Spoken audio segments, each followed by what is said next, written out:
नमस्कार चौधरी किचेन तरफ থেকে আজকে দেখুন আমি আজকে বানাচ্ছি এই যে গাজরের হালুয়া এই যে জন্য এই যে গাজর এই যে দুধ এই যে 2 কিলো দুধ আছে এটা মিলায় আর এই যে কাজু চিনি এই যে ক্ষীর এই যে ঘি আর বানাবো ধীরে ধীরে দেখাবো আর আপনারা কি কি দিয়ে বানান জানি না আমি তো এগুলো দিয়েই বানাই আর যখন যখন দিব দেখাবো এটা ক্ষীর আছে দুধ আছে এবার এই যে দুধটার মধ্যে একটা প্যাকেটের দুধ দিলাম 2.5 কিলো গরুর দুধ কিনে রেখেছিলাম বাজে দুধ সব এখানে ঠগায় দিয়ে যায়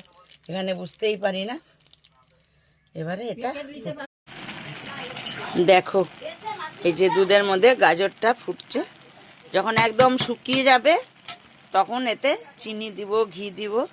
দিয়ে তারপরে এখনো দুধে ফুটছে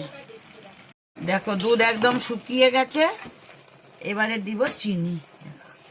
কতটা লাগবে কি জানি এতটা দিব গো বেশি এই যে এবারে দিলাম এবার চিনি শুকিয়ে গেলে একটু জল ছাড়বে শুকিয়ে গেলে দিব ঘি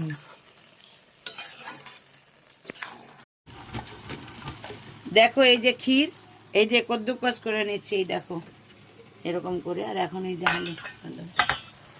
এখন এটা একদম শুকিয়ে গেলে এর মধ্যে দিব বাস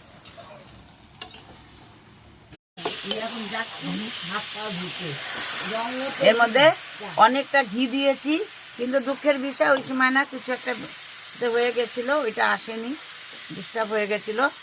তো আমি ঘি অলরেডি দিয়ে দিয়েছি ওই জন্য ঘিটা দেখাতে পারলাম না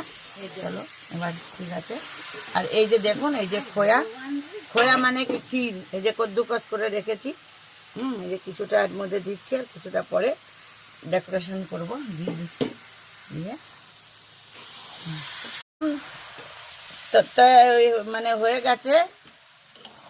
আমি একটু বাংলা কি করব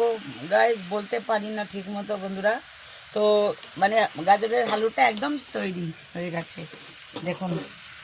এবারে নামিয়ে দিয়ে আপনাদেরকে দেখাচ্ছি একদম দেখুন একদম বেনে তৈরি হয়ে গেছে আর এবারে এই যে কাজু বাদাম কিশমিশ এই যে ক্ষীর যেটাকে বলে খোয়া এই যেটাকে দিলাম ডেকোরেশন করে দিলাম এটাকে